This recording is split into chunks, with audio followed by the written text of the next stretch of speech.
This is just a brief video answering a question from a student about what are my expectations about a draft product. This would be acceptable because you're not quite done yet. This is not acceptable. The title of the section is List of Charts and Graphs.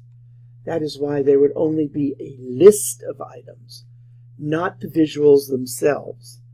That would imply to me that this team is missing the point that list means list. It doesn't mean copy of charts and visuals. I would not accept this. Why?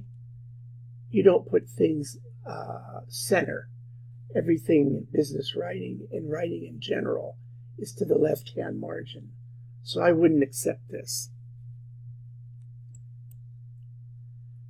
I think that the draft should be formatted per the instructions. It should be typo-free because, after all, MS Word makes perfection possible with the little green and red squiggles. And it really should be ready for one last review.